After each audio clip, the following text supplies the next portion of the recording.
guys! Welcome back to my YouTube channel, Mary's Witness. And for today's video, I'm going to share some organizing tips or some I'm so happy today unboxing all of these items I ordered from Amazon. And this one, the first one is the rice dispenser, gray color. I'm so excited to use that. And then this pantry rocks, clear pantry rocks, 6 pieces. And I have these mats or liners with different colors. And I have these silicone storage bags, or let's say a washable Ziplocs. It's a reusable plastic Ziplocs. And it's 18 pieces. It has 3 different sizes, small, medium, large, and 6 pieces of each sizes. And it's it's a smart idea to buy this one because it will save you money from keep buying Ziplocs. And I think I'm gonna need some more. And then I have this 2-layer of egg trays, especially if I have a lot of eggs. This is the best idea. And then I have this storage bag rocks, so it's more easy to let it dry, hanging it there, and it looks neat and clean. I like it. And then that's it. This is all the items, and I'm ready to get started. And here's some groceries I did today from Walmart, vegetables and some juices. And I'm so excited now to start. And it's been a while since I clean off the fridge, make it organized, and there are some food that I need to throw, ready to go, and I need to dispose. So this is how it looks like. This is before, and then you're gonna see the after later. So guys, stay with me, enjoy watching. So guys, let's get started.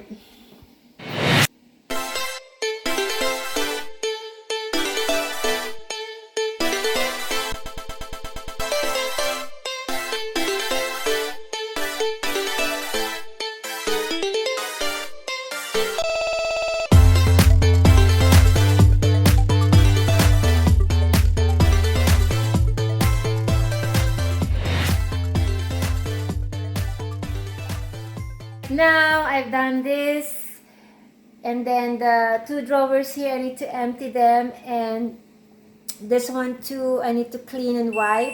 And then I'm gonna figure out if they're still going to stay there or I'm going to change it again, put them in a different place. And then as well on this side and on this side, I'm gonna figure it out. So let me think for a few minutes, and then let's see what's the best idea or the best organizing look it will be. So guys, let's keep going.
Guys, I also forgot about this rice dispenser.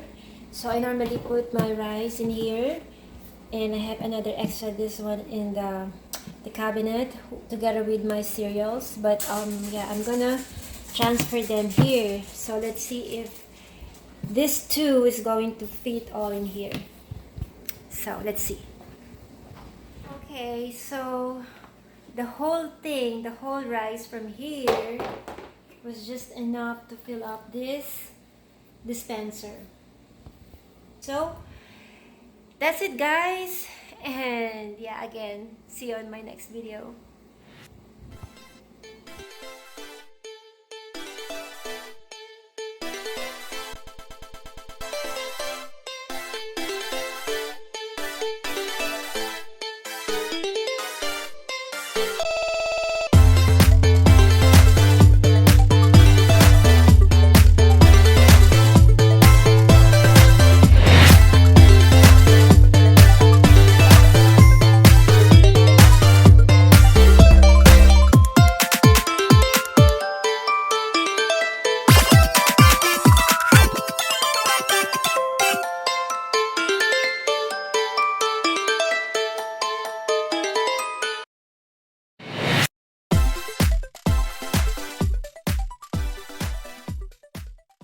I hope all these cool items will help your kitchen as well.